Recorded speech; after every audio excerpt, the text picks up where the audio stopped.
Bonjour à tous, c'est Fred. Aujourd'hui c'est dimanche. Et en général, le dimanche, on va faire un tour de marché. Sauf qu'avec le confinement, le tour de marché, ce serait pas pour demain. Donc ce que je vous propose à la place, c'est de vous faire un tour de cartes sur le thème du jeu, pour vous expliquer un petit peu qu'il y a pas mal d'arnaqueurs et qu'il faut faire très attention. Quand je vous parlais de marché tout à l'heure, euh, surtout dans les marchés parisiens, ou dans les grandes villes, il y a un jeu qui se joue avec trois cartes qui s'appelle le Bonto. Le principe, deux cartes rouges, une carte noire, ou deux cartes noires, une carte rouge. Le but du jeu étant de retrouver la carte qui a une couleur différente. Bien sûr, au départ, le client, enfin je devrais plutôt dire le pigeon va gagner, mais va finir par perdre s'il s'entête 10 ou 15 fois ce qu'il a gagné au début. Voilà, je vais vous montrer comment ça fonctionne. Alors, pour faire ce tour, on ne va pas avoir besoin de la totalité des cartes. Je vais prendre deux cartes rouges, une carte noire. Le 3 de cœur, me paraît pas mal. Si j'ai le 2 de cœur dans le coin, ah ouais, il est là le 2, on va le prendre. Je vais prendre une première as noir qui vient, on va voir. As noir, as de pique, pas mal. Le reste ne va plus nous servir. Voilà, un jeu uniquement avec trois cartes. 3, 2, 1. Je ne sais pas si on voit bien, je vais essayer de me centrer. 3, 2, 1. Vous remarquerez que l'As est en dessous, le 2 est ici, le 3 est ici. D'accord? As, 2 au milieu, 3 en dessous. Si jamais je retourne, évidemment, l'As va être dessus, le 2 va être en deuxième position et le 3 va être en dessous. Regardez bien ce qu'on va faire. Je vais inverser les cartes en faisant 1, 2, 3, 3, 2, 1. Un claquement de doigts. Et là, normalement, si vous avez bien suivi, et si on suit la logique, l'As devrait être sur le dessus de la pile.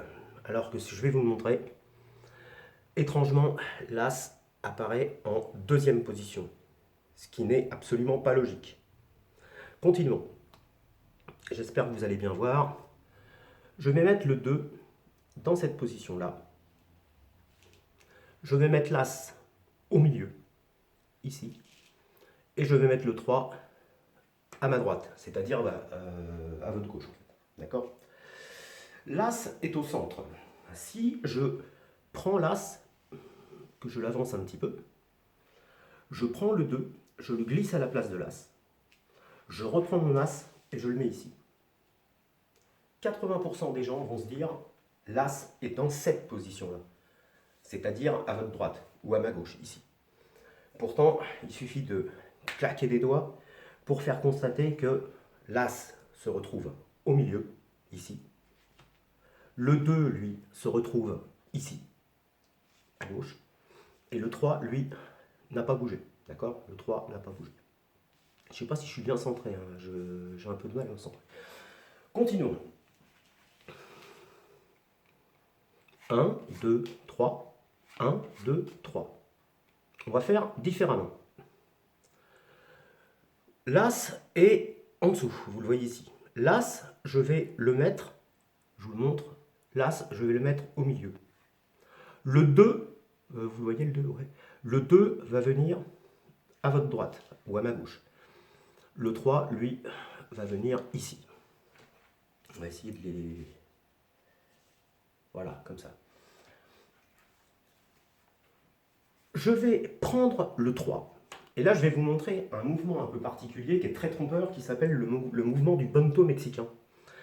Avec le 3 de cœur, je vais faire semblant de retourner l'as de pique, mais en fait, c'est le 3 qui va apparaître là. Je vais échanger le 3 face en bas contre cette carte-ci. Regardez bien, le 3, vous le voyez, il est bien ici.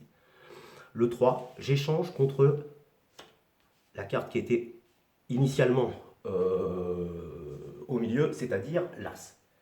Et pourtant, si je clique des doigts, si je claque des doigts, pardon, je fais constater que c'est le 2 qui est dans cette position-là. Vous le voyez? On le voit bien, le 2. Parce que en fait, l'As n'a pas bougé depuis tout à l'heure, l'As est toujours resté à gauche. Je pense que vous avez peut-être un petit problème, c'est au niveau de la... C'est peut-être parce qu'il y a trop de cartes. 1, 2, 3, 1, 2, 3. On va... Voilà.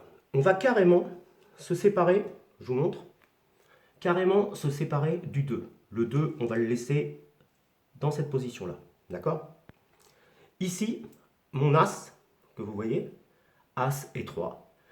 L'As, ici, comme vous pouvez le constater, est en dessous. Si je tourne, l'As va être dessus. Si je retourne, l'As est en dessous. Si je fais ça, l'As est dessus. Vous pouvez changer de main, ça ne change rien. Là, l'As est en dessous. Et là, l'As est au-dessus. Regardez bien ce que je vais faire. Je prends la carte du dessus, cette carte-là. Et donc j'ai l'As dans la main ici.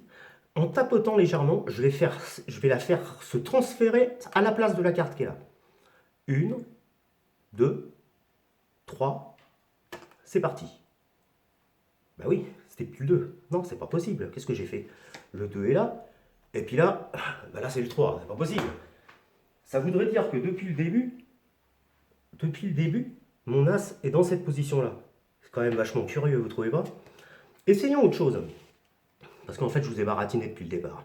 En fait, j'ai 1, 3, 2, 3, 3, 3. Je vous remontre. 1, 2, 3. Pas mal, non? Merci beaucoup.